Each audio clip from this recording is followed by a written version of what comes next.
توحید پہ خاتمہ ہوا تو جنت یقینی ہے،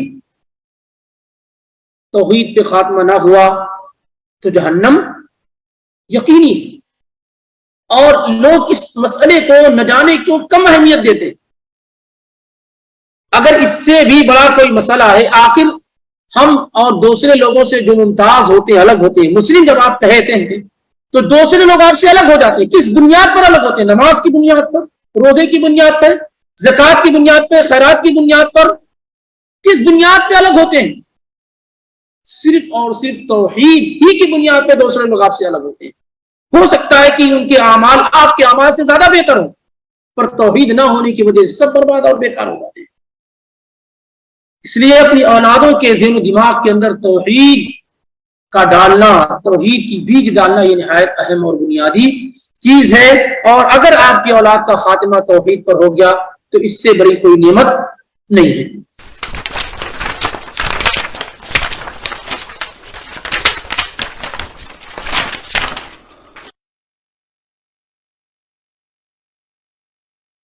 السلام علیکم ورحمۃ اللہ وبرکاتہ۔ قال اللہ تعالی فی کلامہ العظیم اعوذ باللہ السمیع العلیم من الشیطان الرجیم ومن يرغب عن ملة إبراهيم إلا من سفي نفسه ولقد اصطفيناه في الدنيا وإنه في الآخرة لمن الصالحين إذ قال له ربه أسلم قال أسلمت لرب العالمين ووصى بها إبراهيم بنيه ويعقوب يا بني إن الله اصطفى لكم الدين فلا تموتن إلا وأنتم مسلمون أم كنتم شهداء إذ حضر يعقوب الموت إذ قال لبنيه ما تعبدون من بعدي قالوا نعبد إلهك وإله آبائك إبراهيم وإسماعيل وإسحاق إلها واحدا ونحن له مسلمون تلك أمة قد خلت لها ما كسبت ولكم ما كسبتم ولا تسألون عما كانوا يعملون سبحانك لا علم لنا إلا ما علمتنا إنك أنت العليم الحكيم۔ اللہ رب العالمین کے فضل اور اس کی توفیق سے سورہ بقرہ کی 5 آیات، آیت نمبر 130 سے لے کر کے آیت نمبر 134 تک یہ تلاوت کی گئی، پڑھی گئی۔ ان آیات میں اللہ رب العالمین نے سیدنا ابراہیم اور ان کی اولاد علیہ الصلوۃ والتسلیم کا ذکر کیا ہے، اور توحید اور دین اسلام کو لے کر کے ان کے یہاں جو فکر مندی پائی جا رہی تھی اس کا یہاں بیان ہوا۔ اس سے پہلے کی آیات میں ہم اور آپ خانہ کعبہ کی تعمیر کے سلسلے میں اور پھر تعمیر ہو جانے کے بعد اس گھر کے اندر یا وہاں رہنے والے لوگوں میں ایک نبی کی درخواست کرنا سیدنا ابراہیم علیہ السلام کا، یہ ساری کی ساری چیزیں سن چکے ہیں، پڑھ چکے ہیں۔ اب یہاں سے ذکر ہو رہا ہے وَمَن يَرْغَبُ عَن مِّلَّةِ إِبْرَاهِيمَ إِلَّا مَن سَفِهَ نَفْسَهُ۔ قرآن حکیم میں بہت سارے انبیاء کا ذکر آپ پائیں گے، بہت سارے کا مطلب یہ ہے کئی انبیاء کا ذکر آپ پائیں گے، لیکن قرآن کے اندر کسی بھی نبی کے طریقے کو اس طریقے سے فالو کرنے کی بات نہیں کی گئی ہے اللہ کے نبی علیہ السلام کو چھوڑ کر کے، جس طریقے سے سیدنا ابراہیم علیہ السلام کی بات کی گئی، اور وہاں یہاں بھی اسی کا ذکر ہو رہا ہے وَمَن يَرْغَبُ عَن مِّلَّةِ إِبْرَاهِيمَ إِلَّا مَن سَفِيَ نَفْسَهُ۔ اور کون ہے وہ شخص جو ابراہیم علیہ السلام کے دین سے اعراض کرے، منہ موڑے، مگر وہ شخص جو بے وقوف ہو، جس نے اپنے آپ کو بے وقوفی میں مبتلا کر رکھا۔ رغبہ فی کے معنی جب آتا ہے رغبہ فی، تو اس کا مطلب ہوتا ہے دلچسپی لینا۔ یاد رکھیے عربی زبان کے اندر اس طریقے سے معنی بدل جاتا ہے۔ ارغب فی، اس کا مطلب یہ کہ میں رغبت رکھتا ہوں، میری چاہت ہے۔ ارغب فی السفر، میں سفر کرنا چاہتا ہوں۔ اور اگر اسی کو کہیں آپ عن کے ساتھ، رغب عن، تو اس کا مطلب ہوتا ہے اعراض کرنے کے، منہ موڑنے کے، دور بھاگنے کے۔ ارغب عن السفر، میں سفر نہیں کرنا چاہتا، سفر سے بھاگ رہا ہوں۔ تو ان اور فی، جب رغبہ کے ساتھ فی استعمال کیا جائے تو اس کا مطلب ہوتا ہے چاہت، رغبت، خواہش، اور ان استعمال کیا جائے تو اس کا مطلب ہوتا ہے دور بھاگنا، اعراض کرنا۔ النکاح من سنتی، نکاح کرنا میری سنت۔ فمن رغب، یا اس کے ساتھ نہیں ہے جس الگ ہے، فمن رغب عن سنتی، فمن رغب عن سنتی فلیس منی، جو میری سنت سے منہ موڑے، اعراض کرے، روگردانی کرے، وہ مجھ سے نہیں ہے۔ اور اسی کو اگر کہہ دے فمن رغب فی سنتی، جو میری سنت میں دلچسپی لے وہ میرے طریقے پر ہے۔ تو یہاں پر کیا مانا، وَمَن يَرْغَبُ عَن مِّلَّةِ إِبْرَاهِيمَ إِلَّا مَن سَفِيَ نَفْسَهُ، کہ اس سے بڑا یعنی ابراہیم علیہ السلام کی ملت اور آپ کے طریقے سے وہی شخص منہ موڑتا ہے یا موڑے گا جس نے اپنے آپ کو بیوقوف بنا رکھا ہو۔ الا من سفیہ، سفیہ اس کو کے معنی ہوتے ہیں بیوقوف ہونے کے۔ آگے سورہ بقرہ دوسرا پارہ جب شروع ہوگا تو سیقول السفہاء، سفیہم کی جمع سفہاء، انبیاء کو بھی لوگ یہی کہتے تھے کہ بیوقوف ہیں، یعنی جس کے اندر عقل نہ ہو۔ اصل میں یہ لفظ استعمال کیا جاتا ہے خفت البدن، جس کے اندر، جس کے پاس، جس کا بدن بالکل ہلکا ہو اس کے لیے، لیکن عقل بھی اگر ہلکی ہو یا عقل نہ ہو تو اس کے لیے بھی یہ لفظ کیا ہے استعمال کیا جاتا ہے۔ وَمَن يَرْغَبُ عَن مِّلَّةِ إِبْرَاهِيمَ إِلَّا مَن سَفِيَ نَفْسَهُ، کہ کون ہے وہ شخص جو ابراہیم علیہ السلام کے دین سے منہ موڑے مگر وہ جس نے اپنے آپ کو بیوقوف بنا رکھا ہو یا جو بیوقوف ہو۔ وَلَقَدِ اصْطَفَيْنَاهُ فِي الدُّنْيَا، اور ہم نے انہیں ابراہیم علیہ السلام کو چن لیا ہے دنیا کے اندر۔ اصطفا یا صفی کے معنی ہوتے ہیں چننے کے، ہم نے انہیں دنیا میں چن لیا ہے۔ وَإِنَّهُ فِي الْآخِرَةِ لَمِنَ الصَّالِحِينَ، اور بے شک وہ آخرت میں صالح اور نیک لوگوں میں سے ہوں گے۔ ابراہیم علیہ السلام کی ملت کیا ہے، آپ کا دین کیا ہے، آپ کا طریقہ کیا ہے، کہ جس سے منہ موڑنے پر یہ بات بیان کی جا رہی ہے۔ ابراہیم علیہ السلام کے دین میں جو چیز نمایاں اور واضح ہے وہ ہے توحید۔ اللہ تعالیٰ نے قرآن حکیم میں کئی جگہ بیان کیا یہ بات کہ ابراہیم علیہ السلام کا جو دین تھا، ان کی جو ملت تھی وہ کیا ہے، وہ مکمل طور پر مسلم تھی۔ ان ابراہیم کان امہ قانتا للہ حنیفا، بے شک ابراہیم علیہ السلام تنہا ایک جماعت تھے، جھکنے والے تھے، اطاعت کرنے والے تھے اللہ رب العالمین کی طرف، اللہ رب العالمین کی، اور شرک اور کی تمام دلدلیوں سے اپنے آپ کو سائڈ میں کرنے والے تھے۔ تو ابراہیم علیہ السلام کے دین کی خصوصیت یہی تھی کہ اس دین کے اندر پیور اور خالص توحید موجود تھی۔ ومن احسن دینا ممن اسلم وجهه للہ وهو محسن واتبع ملت ابراہیم حنیفا، آپ ابراہیم علیہ السلام کے دین کی پیروی کیجیے۔ امام ابو العالیہ رحمہ اللہ فرماتے ہیں اس آیت کے ضمن میں کہ یہود و نصارہ نے ایک نیا دین گھڑ لیا، نہ یہودیت کوئی دین ہے نہ نصرانیت کوئی دین، یہ اللہ رب العالمین کی جانب سے بنایا ہوا دیا ہوا کوئی دین نہیں ہے، لوگوں نے اسے اپنی طرف سے گھڑ لیا اور بنا لیا، اور ابراہیم علیہ السلام کے دین کو چھوڑ کر کے بھی یہ دعویٰ کر رہے ہیں کہ ہم ابراہیم علیہ السلام کے دین پر قائم ہیں۔ تو اللہ تعالیٰ کہتا ہے کہ ابراہیم علیہ السلام کے دین کو وہی چھوڑ سکتا ہے جو بیوقوف ہو، اور جن لوگوں نے چھوڑ رکھا ہے وہ سارے کے سارے لوگ کیا ہے، بے وقوف ہے، جنہوں نے اپنے آپ کو جہالت کے اندر مبتلا کر رکھا ہے، کیونکہ ابراہیم علیہ السلام کا جو دین تھا وہ دین اسلام تھا۔ آگے یہ بات آ بھی رہی ہے۔ وَلَقَدِ اصْطَفَيْنَاهُ فِي الدُّنْيَا، ہم نے ان کو دنیا کے اندر منتخب کر لیا، چن لیا۔ یہ بات اس سے پہلے بھی ذکر کی جا چکی ہے کہ سیدنا ابراہیم علیہ السلام اللہ کے پیغمبر صلی اللہ علیہ وسلم کے بعد سب سے افضل نبی اور رسول ہیں، سب سے افضل نبی اور رسول ہے۔ 5 پیغمبر اولو العزم ہیں، یعنی تمام پیغمبروں سے اعلیٰ، اونچے اور بلند ہیں، جن میں محمد صلی اللہ علیہ وسلم، ابراہیم، نوح، موسیٰ اور عیسیٰ، یہ 5 پیغمبر اولو العزم کہلاتے ہیں۔ فاصبر کما صبر اولو العزم من الرسل، آپ صبر کیجئے ویسے ہی جیسے ہمت والے رسولوں نے صبر کیا ہے۔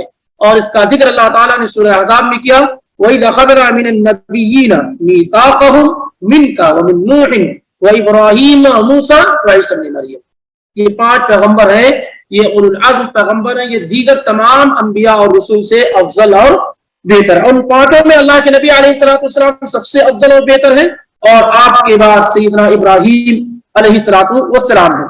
اندازہ لگایا ہے کہ اللہ کے نبی صلی اللہ علیہ وسلم کے پاس ایک آدمی آتے ہیں، صحیح مسلم کی روایت ہے، جاء رجل یا رسول اللہ صلی اللہ علیہ وسلم فقال یا خیر البریہ، ایک آدمی اللہ کے نبی صلی اللہ علیہ وسلم کے پاس آیا اور کہنے لگا، اے مخلوق کے سب سے بہترین انسان، دنیا کے سب سے بہترین انسان۔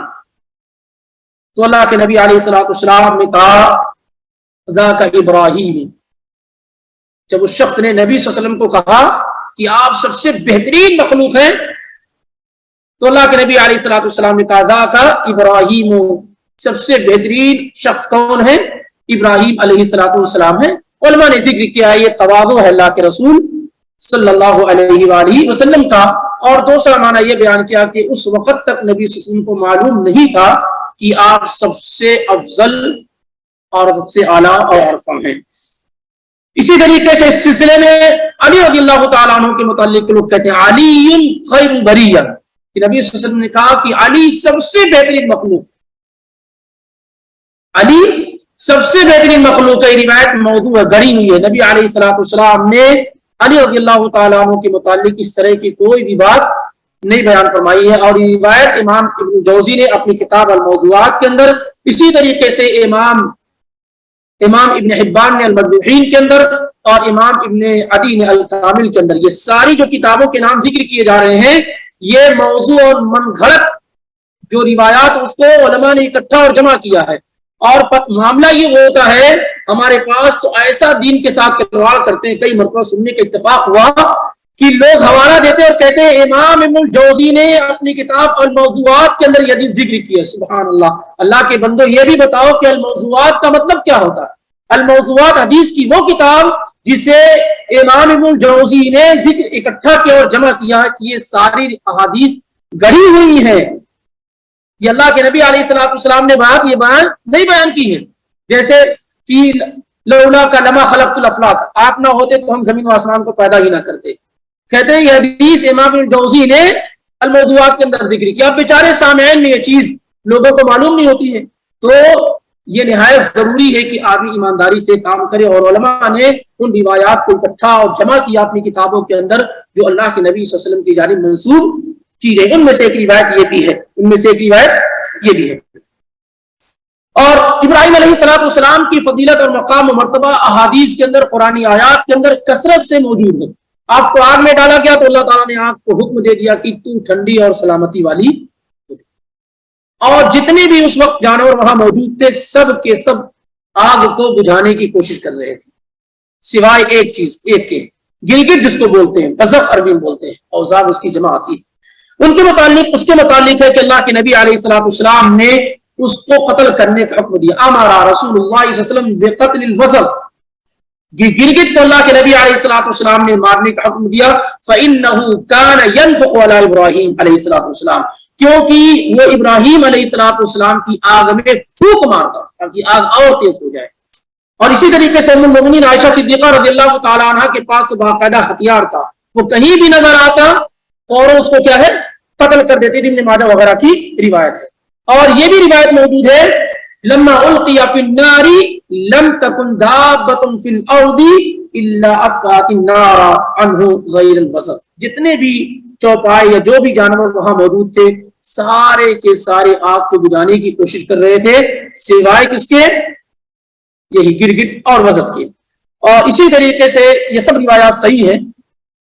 اسی طریقے سے ایک روایت یہ بھی ام المؤمنین عائشہ صدیقہ رضی اللہ تعالی عنہ سے کہ ضفدع، جس کو میڈک جانتے ہیں، میڈک ضفدع اس کو بولتے ہیں، یہ ابراہیم علیہ السلام کی طرف سے آگ کو بجھانے کی کوشش کرتا تھا۔ جو ضفدع میڈک ہوتا ہے یہ آگ کو بجھا رہا تھا، جب ان کو آگ میں ڈالا گیا اور جو گرگٹ تھا وہ پھونک مار رہا تھا. تو اللہ کے نبی علیہ الصلوۃ والسلام نے اسی لیے میڈک کے قتل کرنے سے کیا ہے منع کیا ہے اور وزغ کو یعنی گرگٹ کو قتل کرنے کا حکم دیا ہے. اس کو امام عبد الرزاق نے صحیح سند کے ساتھ اپنی کتاب کے اندر ذکر کیا ہے. بہرحال تو ابراہیم علیہ الصلوۃ والسلام کے متعلق کئی اہم چیزیں ہیں، حتیٰ کہ مکہ کے اندر مشرکین مکہ کے ہاں بھی ابراہیم علیہ الصلوۃ والسلام کا احترام پایا جاتا تھا. مکہ کے خانہ کعبہ کے اندر جو تصاویر بنائی گئی تھی ان میں سیدنا ابراہیم علیہ الصلوۃ والسلام کی تصویریں بھی تھی. اور عجیب اتفاق یہ ہے کہ ان کو استسقام جو ہے نا جس کو باسی بولتے ہیں باس، وہ اس کے ساتھ تصویر بنائی گئی تھی. تو اللہ کے نبی علیہ الصلوۃ والسلام نے جب مکہ پر آپ کا قبضہ ہوا تو آپ صلی اللہ علیہ وسلم نے مریم کی تصویر بنی ہوئی تھی، ابراہیم کی تصویر تھی خانہ کعبہ کے اندر، وہ ساری نکلوا دی تھی. اور اللہ کے نبی علیہ الصلوۃ والسلام جب معراج تشریف لے گئے تھے تو سیدنا ابراہیم علیہ الصلوۃ والسلام سے ملاقات بھی ہوئی تھی. اور آپ صلی اللہ علیہ وسلم کی شکل و شباہت سب سے زیادہ جس نبی سے ملتی جلتی وہ کون ہے؟ ابراہیم علیہ الصلوۃ والسلام. آگے انشاءاللہ یہ بات آ بھی رہی ہے. تو اللہ تعالیٰ نے کہا کہ جو کون ہے وہ شخص جو ابراہیم علیہ الصلوۃ والسلام کے دین سے منہ موڑے مگر وہ جو بیوقوف ہو. اللہ تعالیٰ نے ان کو دنیا کے اندر چن لیا ہے اور آخرت میں وہ صالح اور نیک لوگوں میں سے ہوں گے. اذ قال له ربه اسلم، جب ابراہیم علیہ الصلوۃ والسلام کے رب نے ان سے کہا کہ فرما بردار ہو جاؤ، جب ان کے رب نے ان سے کہا کہ فرما بردار ہو جاؤ، قال اسلمت لرب العالمین، تو ابراہیم علیہ الصلوۃ والسلام نے کہا میں سارے جہان کے رب کے لیے پالنہار کے لیے فرما بردار ہو گیا ہوں. اسلم یسلم، اسلام اور مسلم کے معنی ہوتے ہیں اپنے آپ کو کسی کے سپرد کر دینا، کسی کے حوالے کر دینا، کسی کے سامنے سرنڈر کر دینا اور وہی کرنا جو سامنے والا کہے، یہی معنی مسلم کا ہے. اور اللہ کے نبی علیہ الصلوۃ والسلام نے یہ معنی بیان بھی کیا ہے اپنی احادیث کے اندر کہ مسلم اس شخص کو کہتے ہیں، اس اونٹ کو کہتے ہیں جس کی ناک میں نکیل پڑی ہوئی ہو اور اس کا سرا اس کے مالک کے ہاتھ میں ہو. اب وہ اپنی مرضی سے نہ اٹھ سکتا ہے، نہ بیٹھ سکتا ہے، نہ چل سکتا ہے. عربی زبان کے اندر اس اونٹ کو مسلم کہا جاتا ہے. یہی معنی ہم اور آپ کو جو کہا گیا مسلم کا مطلب یہی ہوتا ہے کہ آدمی اللہ اور اس کے رسول کی تابع داری کرے اور اپنے آپ کو اللہ اس کے رسول کے سپرد اور حوالے کر دے، سرنڈر کر دے.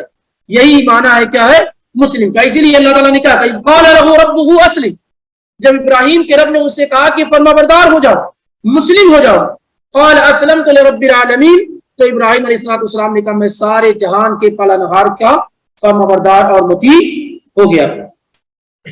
اس کے بعد کہا اللہ رب العالمین نے ووصى بها ابراہیم بنیہ ویعقوب، یہی جو بات اذ قال له ربه اسلم قال اسلمت لرب العالمین، جب ان کے رب نے کہا مسلمان ہو جاؤ، مسلم ہو جاؤ، تو انہوں نے کہا کہ میں سارے جہان کے پالنہار کے لیے مسلم ہو گیا، اطاعت و فرمانبرداری کرنے والا ہو گیا. ووصى بها ابراہیم بنیہ، اور اسی بات کی وصیت کی، کس بات کی؟ مسلم ہونے کی، اطاعت گزار ہونے کی، فرمانبردار ہونے کی، ابراہیم علیہ الصلوۃ والسلام نے اپنی اولادوں کو، ویعقوب، اور یعقوب نے اپنی اولادوں کو.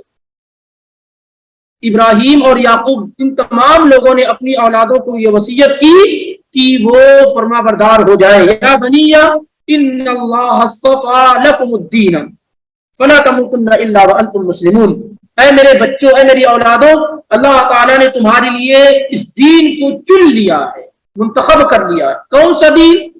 دین اسلام، کیونکہ اولا اس سے پہلے کی آیت میں گزر چکا اذ قال له ربه اسلم قال اسلمت لرب العالمین.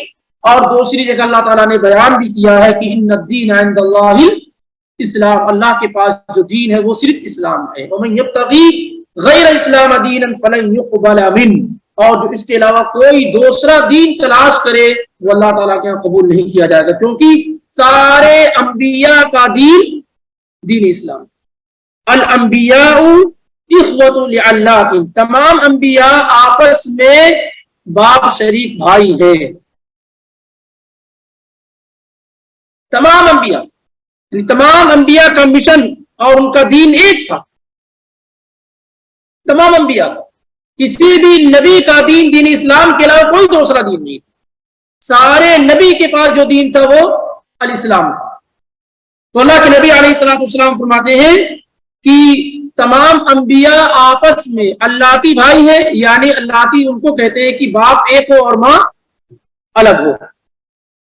تو تمام انبیاء کی مثال ایسے ہی ہے کہ جیسے سارے لوگوں کے باپ، سارے انبیاء کے باپ ایک ہو، ماں الگ ہو، اور سارے لوگوں کا کیا ہے؟ دین ایک، اور سارے لوگوں کا دین دین اسلام ہے. سارے لوگوں کا دین دین اسلام ہے.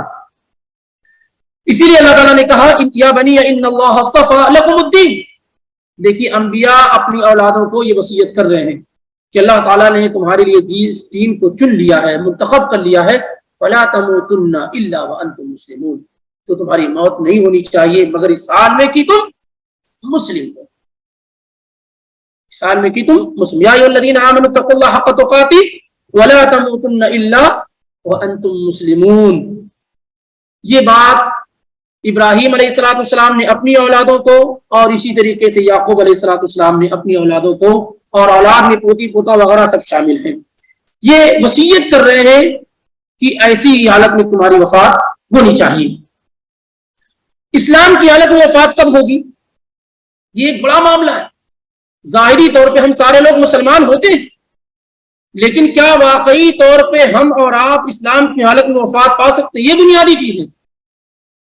کیونکہ انما الاعمال بالخواتیم، اعمال کا جو دار و مدار ہے وہ خاتمے پر ہے.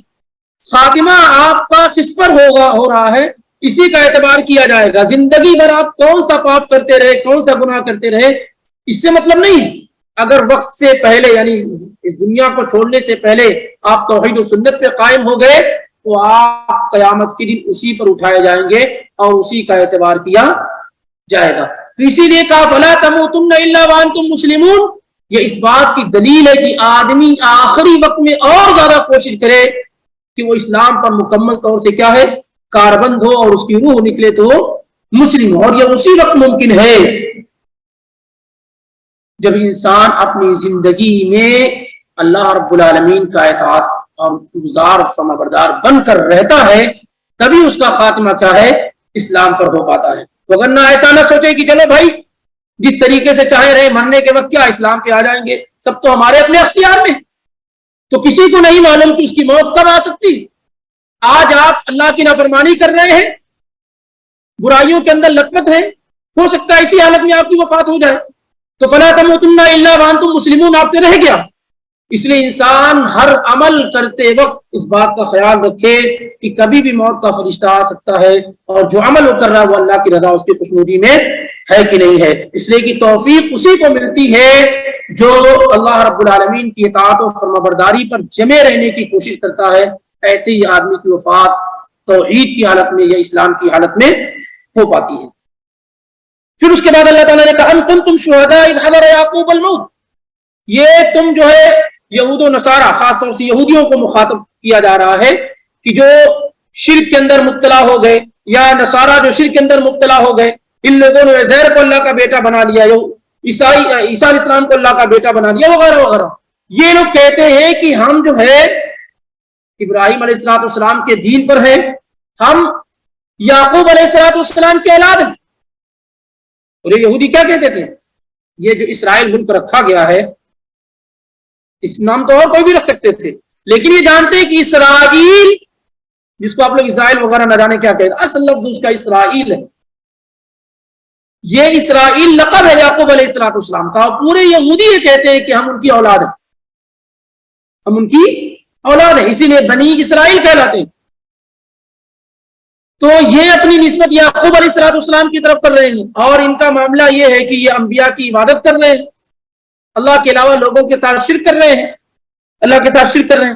تو اللہ تعالیٰ نے کہا کنتم شہداء، کیا تم لوگ حاضر تھے اس وقت اذ حضر یعقوب الموت، جب یعقوب علیہ السلام کی موت کا وقت آ پہنچا، جب ان کی وفات کا وقت قریب ہوا.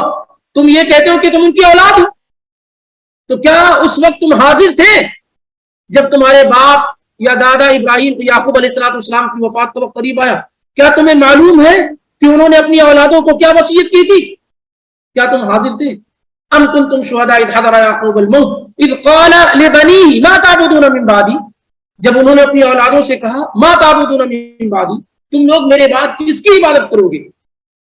یعقوب علیہ السلام نے کہا تم لوگ میرے بعد کس کی عبادت کرو گے؟ اپنی اولادوں کو اکٹھا کیا، ان کی اولادوں میں یوسف جیسے انبیاء بھی ہیں. قالوا نعبد الہک، ہم عبادت کریں گے آپ کے معبود کی، وَإِلَٰهَ آبَائِكَ، اور آپ کے آبا و اجداد کے معبود کی، ابراہیم کی، اسماعیل کی، اسحاق کے جو معبود ہیں، الہًا واحدہ، جو صرف ایک معبود ہے. آپ دیکھیں گے 3 کڑیوں کو جوڑا گیا ہے تاکہ کہیں سے کوئی شک اور شبہ نہ رہ جائے. کیا کہا؟ نعبد الہک، ابو جان ہم آپ کے معبود کی عبادت کریں گے. یعقوب کے معبود کون تھے؟ اللہ رب العالمین. پھر کیا کہا؟ وَإِلَٰهَ آبَائِكَ ابراہیم واسماعیل واسحاق، اور آپ کے آبا و اجداد جو ہیں ابراہیم، اسماعیل، اسحاق، ان کو جس کی عبادت کرتے تھے اس کی عبادت کریں گے. الہًا واحدہ، ایک معبود، سارے لوگوں کے معبود ایک تھے. وَنَحْنُ لَهُ مُسْلِمُونَ، اور ہم اسی کے فرما بردار بن کر کے رہیں گے. اب اگر آدمی غور کرے، فکر کرے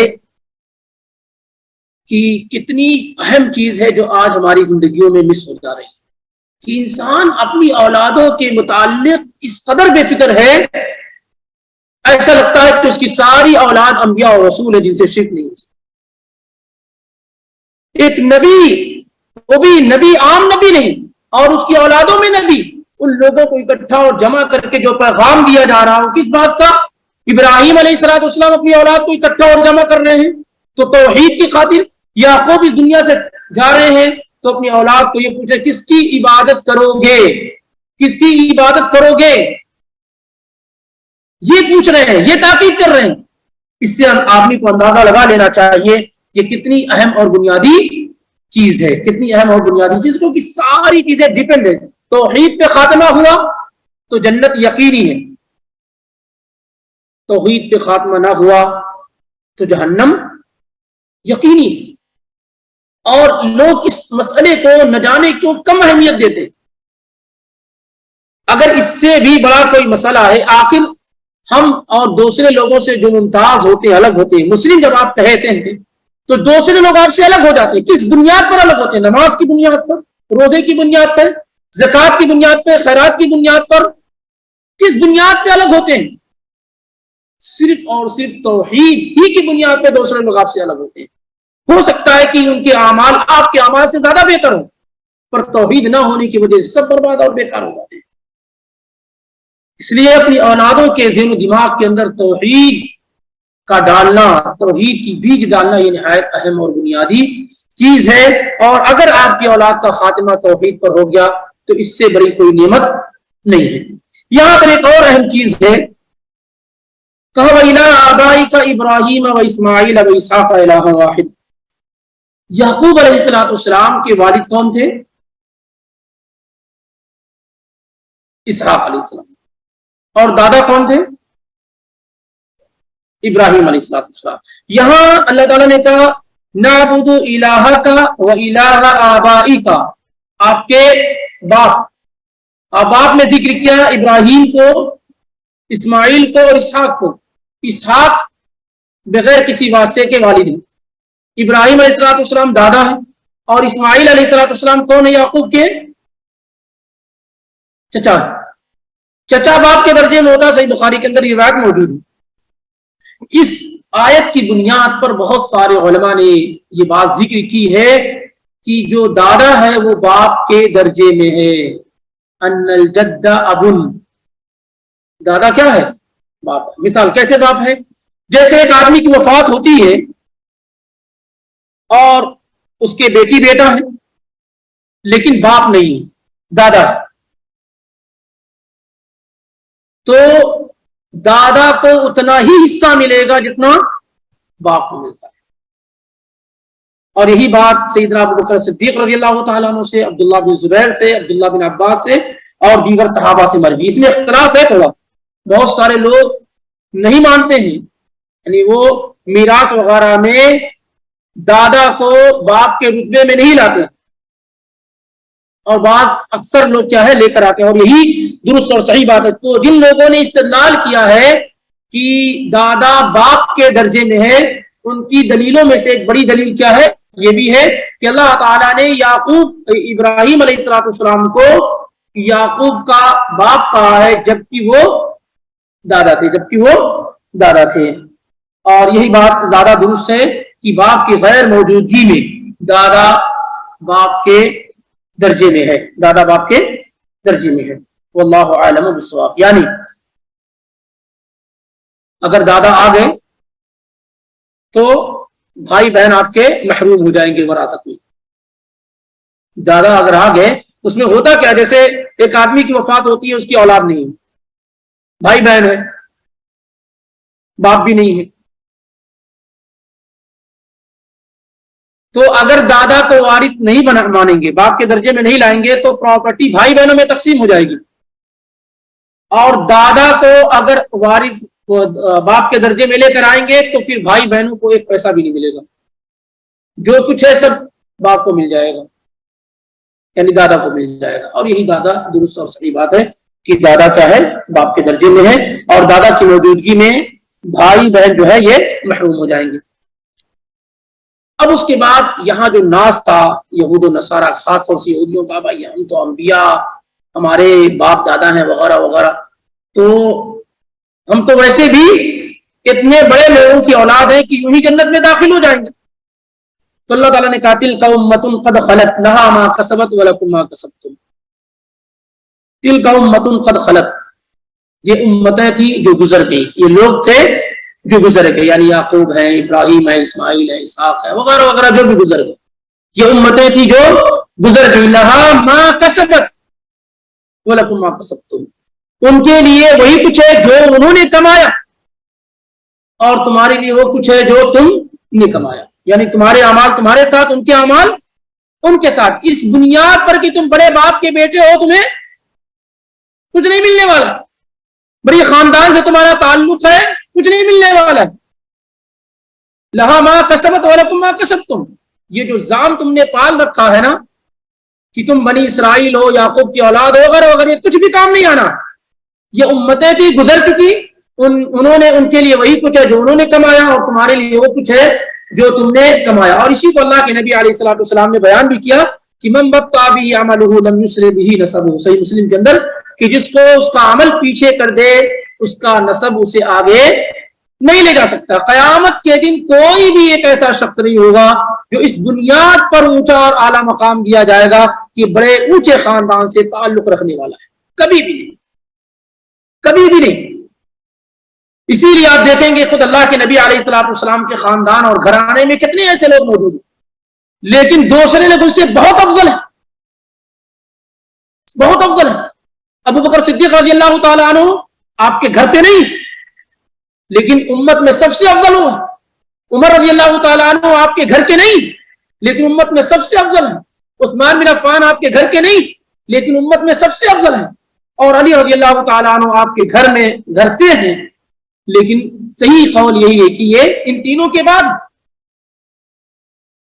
تو نسب کے اعتبار سے وہ آگے نہیں بڑھ گئے۔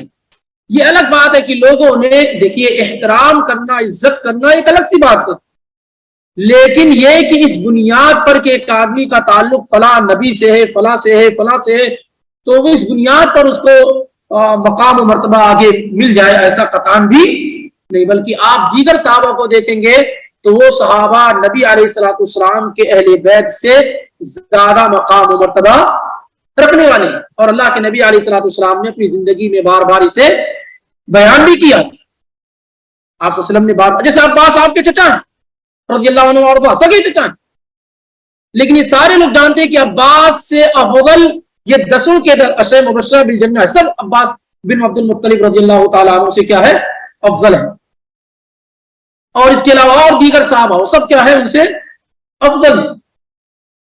اسی لیے یہاں پر یہودیوں کو خاص طور سے ان کے ساتھ ساتھ نصارہ کو تنبیہ کی جا رہی ہے کہ دیکھیے ان کا نام لے لے کر کے یہ مت سمجھو کہ ان کے پیچھے تمہاری بخشش مغفرت ہو جائے گی، ان کا عمل ان کے ساتھ اور تمہارا عمل تمہارے ساتھ ہوگا۔ وَلَا تُسْأَلُونَ عَمَّا كَانُوا يَعْمَلُونَ، اور تم سے نہیں پوچھا جائے گا ان چیزوں کے بارے میں جو وہ کرتے تھے، تم سے ہرگز نہیں پوچھا جائے گا ان چیزوں کے بارے میں جو وہ کرتے تھے۔ آیت کے اندر اگر ہم غور کریں گے تو کئی چیزیں ہمارے لیے بڑی اہم ہیں، اور یہ آیت ایک بنیاد ہے، پلر ہے ہمارے عقیدے کو درست و صحیح کرنے کے لیے۔ اسی آیت سے استدلال کرتے ہوئے علماء کہتے ہیں کہ جو کچھ امیر معاویہ اور علی اور عائشہ رضی اللہ تعالی عنہم اجمعین کے درمیان ہوا ہے اس میں خاموشی اختیار کی جائے، کچھ نہ بولا جائے۔ کیوں؟ کیونکہ ولا تسألون عما كانوا يعملون، تم سے نہیں پوچھا جائے گا ان لوگوں نے کیا کیا۔ ہم سے پوچھا جائے گا؟ نہیں پوچھا جائے گا۔ اس لیے اس میں کیا کریں؟ بالکل اپنے آپ کو خاموش رکھیں، کچھ کہنا ہی نہیں ہے۔ کون حق پہ تھا، کون نہ حق پہ تھا، یہ بات کبھی صحابہ کے درمیان بھی نہیں ہوئی۔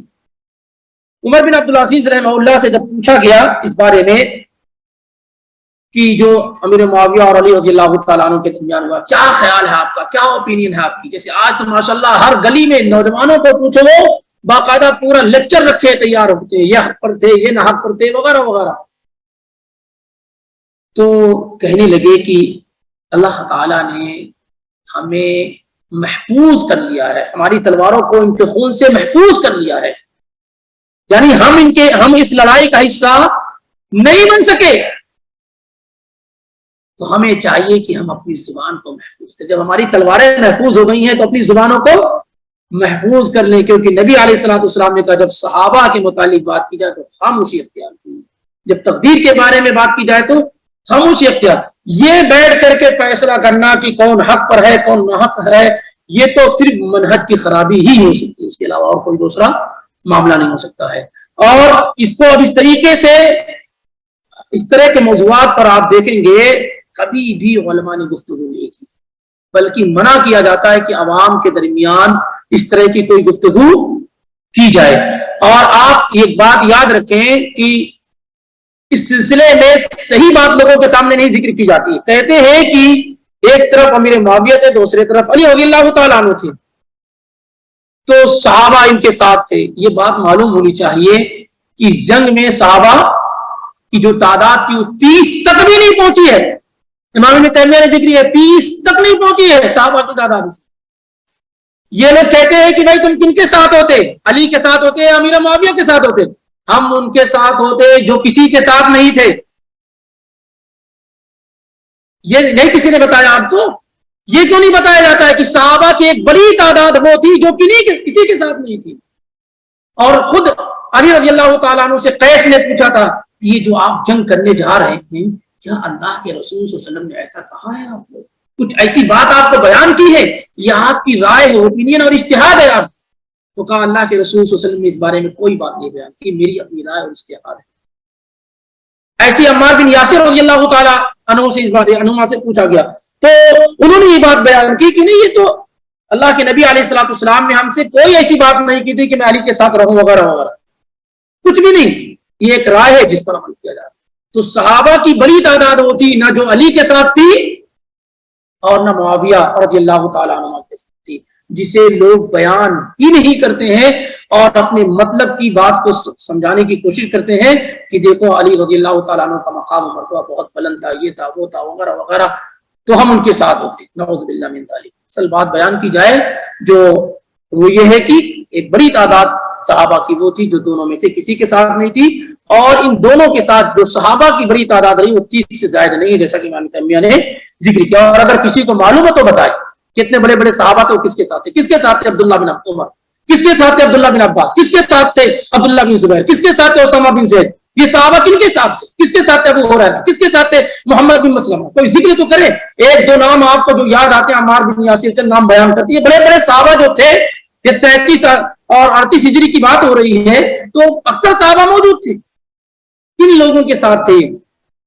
تو یہ ایک دھوکہ ہے جو لوگوں کو دیا جا رہا ہے، اور اس لڑائی کو چھیڑنے والے لوگوں کے دلوں کی بیماری کو واضح کرتا ہے۔ یہ اس طرح کی باتیں وہ کرتا ہے جو پہلے سے دل کا بیمار اور مریض ہو، کیونکہ صحابہ سے محبت ایمان ہے، صحابہ سے محبت نبی علیہ الصلوۃ والسلام سے محبت کی نشانی ہے۔ تو اس آیت کے فوائد میں سے ایک بات یہ بھی مفسرین نے ذکر کی ہے کہ آدمی ان چیزوں کے بارے میں نہ پڑھے جس سے اس کا کوئی تعلق نہیں، کیونکہ ہم سے قیامت کے دن اس بارے میں ہرگز نہیں پوچھا جائے گا۔ بلکہ اس کے علاوہ کیا قرآن نے ہمیں سکھایا؟ ربنا اغفر لنا ولاخواننا الذین سبقونا بالایمان، ولا تجعل في قلوبنا غلا للذین آمنوا ربنا، اے اللہ ہمیں بخش دے، ہمارے ان بھائیوں کو بخش دے جو ہم سے پہلے گزر چکے ہیں، ولا تجعل في قلوبنا غلا، اور ہمارے دلوں کے اندر کوئی حسد اور نفرت اور عداوت ان کے لیے مت، بنیادی چیز یہ بنیادی دعا ہے۔ کون ہے ایمان والے، کن کے لیے دعا کی جائے؟ یہ کیا گزرے ہوئے لوگ نہیں ہمارے؟ اس سے بہتر ہوئے زمین پہ کون لوگ پیدا ہوئے ہیں؟ تو ظاہر سی بات ہے آپ جب ان چیزوں کو بیان کرتے ہیں، پڑھتے ہیں، کہتے ہیں تو اصول اور ضابطہ نہیں ہوتا، تو آپ یہی کہتے ہیں کہ مجبوراً رضی اللہ عنہ کہنا پڑ رہا ہے، ورنہ طبیعت نہیں کہتی، دل نہیں کہتا، لیکن چونکہ نبی صلی اللہ علیہ وسلم کے ساتھ رہے اس لیے رضی اللہ عنہ مجبوراً کہنا پڑ رہا ہے۔ جسے اللہ رب العالمین نے رضی اللہ عنہ وارضا کہہ دیا ہو، اسے آپ کے دعا کی کوئی ضرورت نہیں، آپ ان پر دعا دے کر کے اپنی عاقبت کو درست اور صحیح کرتے ہیں۔ اگر ہم صحابہ کو کہتے ہیں رضی اللہ عنہ وارضا تو اس سے ان کا کوئی فائدہ نہیں ہوتا، ہمارا اپنا فائدہ ہوتا ہے کہ ہمیں اللہ تعالیٰ اجر و ثواب اور ان سے محبت کی بنیاد پر اللہ تعالیٰ ہمیں جنت دے دے، ان کا کوئی فائدہ نہیں ہونے والا ہے، کیونکہ وہ تو دنیا ہی میں سرٹیفکیٹ لے کر چلے گئے۔ المہم اسی طریقے سے ایک بات یہ بھی معلوم ہو رہی ہے کہ پہلے لوگ جو کر چکے ہیں ہم لوگوں سے اس بارے میں سوال نہیں کیا جائے گا، لیکن پہلے لوگوں سے سوال کیا جائے گا، بعد میں آنے والے ہم سے یہ سوال نہیں کیا جائے گا کہ پرانے لوگوں نے کیا کیا، پچھلے لوگوں نے کیا کیا، جو لوگ گزر چکے ہیں ان سے پوچھا جائے گا ہم لوگوں کے بارے میں۔ نہیں سمجھ پائے آپ لوگ؟ یعنی کوئی آدمی لوگوں کو گمراہ کر کے چلا گیا، غلط راستہ بتا کر چلا گیا، غلط دین پہ ٹھہرا کر چلا گیا، اس سے قیامت کے دن پوچھا جائے گا کہ تم نے لوگوں کو کیوں گمراہ کیا، پورے نسل کو تم نے گمراہ کر دیا۔ وَجَعَلْنَاهُمْ أَئِمَّةً يَدْعُونَ إِلَى النَّارِ، اور ہم نے لیڈر اور قائد بنائے ہیں ان میں جو لوگوں کو جہنم کی طرف بلاتے ہیں۔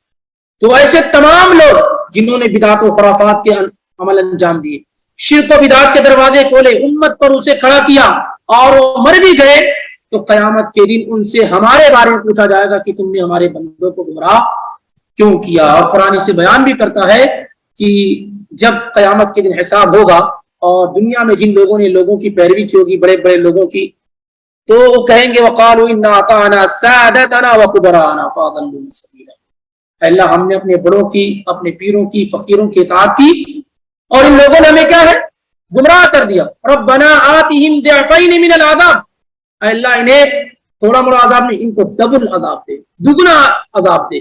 وَالْعَنْهُمْ لَعْنًا كَبِيرًا، اور ان پر خوب لعنت فرما، اور کہیں گے یا لیتنا اطعنا اللہ واطعنا الرسول۔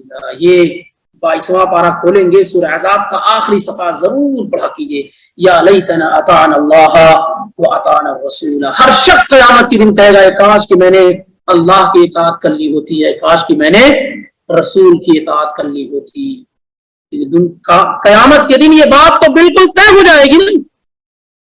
دنیا میں آپ کہیں کہ فلاں کی اطاعت کر لو بخشش ہو جاتی ہے، فلاں کی فلاں کی فلاں کی، قیامت کی دن آپ کی زبان پہ ایک الفاظ ہوں گے یا لیتنا اطعنا اللہ واطعنا الرسول، اے کاش کہ ہم نے اللہ کی اطاعت کر لی ہوتی، اے کاش کہ ہم نے رسول کی اطاعت۔ ربنا انا اطعنا سادتنا وکبرانا، ہم نے تو اپنے بڑوں کی اطاعت کی تو ان لوگوں نے گمراہ کر دیا، ان لوگوں نے کیا ہے، گمراہ کر دیا۔ تو ہم سے پرانے لوگوں کے بارے میں نہیں پوچھا جائے گا، لیکن پرانے لوگوں سے ہمارے بارے میں پوچھا جائے گا، کیونکہ اگر وہ غلط راستے کی طرف رہنمائی کر کے چلے گئے ہیں۔ تو اس لیے نبی علیہ الصلوۃ والسلام نے ایک بات یاد رہے کہ آپ نے منع کیا لا تسبوا الاموات، جو مر چکا ہے اس کو برا بھلا مت کہو۔ جس سے کوئی آدمی فوت ہو گیا ہے اس کو برا بھلا نہیں کرنا چاہیے، اس سے منع کیا گیا، صحیح نہیں ہے، کیونکہ آپ وسلم فرماتے ہیں فإنهم قد أفضوا إلى ما قدموا، جو انہوں نے کیا وہ اس تک پہنچ گئے ہیں۔ البتہ وہ لوگ جو اپنی زندگی میں امت کو گمراہ کر کے گئے ہیں، ان لوگوں کے بارے میں یا جو مسلمانوں کے کڑے دشمن رہے ان لوگوں کے بارے میں کھل کر کے بات کی جائے گی۔ جیسے کوئی کہے کہ یار فرعون مر گیا ہے، اس کو کیا برا بھلا کہتے، ابو جہل کو کیا برا بھلا کہتے، ابو لہب کو کیا برا بھلا کہتے، تو وہ تمام لوگ جو لوگوں کی گمراہی کا ذریعہ بنے ہیں، ایسے لوگوں کی برائی کو لوگوں کے سامنے ظاہر کرنا نہایت ضروری ہے تاکہ لوگ گمراہ نہ ہو سکیں۔ اور یہ اس حدیث کے اندر کیا ہے؟ شامل نہیں، جس میں آپ نے کہا عام لوگوں کے بارے میں کہا جا رہا ہے کہ اب ایک آدمی آپ کہتے ہیں یار جھوٹ بولتا تھا، آپ کہتے ہیں اب اس کو برا بلا مت، اس جھوٹ بولنے کی سزا اس کو، وہ پہنچ گیا اپنے انجام کو۔ لیکن ایسا شخص جو لوگوں کی گمراہی کا سبب اور ذریعہ ہو تو اس کی گمراہی کو بیان کرنا نہایت ضروری ہے تاکہ لوگوں میں سے کوئی بھی اس کے ذریعے سے دھوکے میں نہ پڑ جائے۔ اسی طریقے سے اس آیت سے ایک اور بات کا ثبوت ملتا ہے، اس بات سوال ہر حال میں کیا جائے گا، کیونکہ کہا جا رہا ہے کہ وَلَا تُسْأَلُونَ عَمَّا كَانُوا يَعْمَلُونَ، تم سے ان کے عمل کے بارے میں نہیں سوال کیا جائے گا، لیکن تمہارے عمل کے بارے میں تم سے ضرور سوال کیا جائے گا، تمہارے عمل کے بارے میں تم سے ضرور سوال کیا۔ یہ 5 آیات اور اس کا ترجمہ مختصر تفسیر آپ کے سامنے ذکر کی گئی ہیں، اور آیات اس اعتبار سے بہت اہم ہے کہ ہماری اپنی زندگیوں سے ڈائریکٹ گفتگو کرنے والی ہیں۔ ہمیں خود یہ فیصلہ کرنا چاہیے کہ اولاد کے متعلق یا لوگوں کے متعلق کون سا پیغام سب سے زیادہ بنیادی اور اہم ہے، سب سے زیادہ بنیادی اور اہم ہے۔ اور اس زمانے کے اندر توحید کے موضوع وغیرہ پہ گفتگو کرنے والے لوگوں کو دقیانوس سمجھا جاتا ہے، یعنی کیا کسا پٹا موضوع آپ بیان کرتے رہتے ہیں، اور توحید کے موضوع پہ لوگوں کی معلومات اتنی کم ہوتی ہے کہ آپ یقین کریں کہ ایک عمر کا بڑا لمحہ گزر جانے کے بعد توحید کے موضوع پر ایک بھی کتاب لوگوں نے نہیں پڑھی ہوتی ہے۔ خود اپنے گریبانوں میں اگر ہم دیکھیں تو مختصر جو لکھی گئی کتابیں ہیں توحید کے موضوع پر وہ بھی نہیں، کوئی بھی عالم ایسا نہیں گزرا ہے مگر یہ اس نے توحید کے موضوع کو، آپ احادیث کی جتنی بھی کتابیں پڑھیں گے سب میں کتاب التوحید، کتاب الایمان، اس طرح کے سارے ابواب پائیں گے، اور ائمہ اور علماء کے آئیں گے، امام احمد بن حنبل، امام ابن عاصم، ہر شخص نے توحید کے موضوع پر کتابیں لکھی اور آج تک اس کو لکھا جاتا رہا ہے، آج تک اس کو لکھا جاتا رہا ہے۔ اور کبھی بھی کوئی انقلاب اگر پیدا ہوا ہے تو توحید کے موضوع پر لکھی گئی کتابوں کے ذریعے سے بڑا انقلاب پیدا ہوا ہے۔ کبھی بھی ہندوستان میں توحید الایمان لکھی گئی تو ایک انقلاب پیدا ہوا، سعودی عرب کے اندر یا حجاز کے اندر کتاب التوحید لکھی گئی تو اس کا ایک بڑا اثر ہوا۔ آج تک جو آپ سعودی عرب میں توحید دیکھ رہے ہیں اس کا بہت بڑا اثر کتاب التوحید جو محمد بن عبد الوہاب رحمہ اللہ نے لکھی ہے اسی کا اثر ہے، گھر گھر پڑھائی جاتی ہے، پڑھی جاتی ہے اور اس کا اہتمام کیا جاتا ہے۔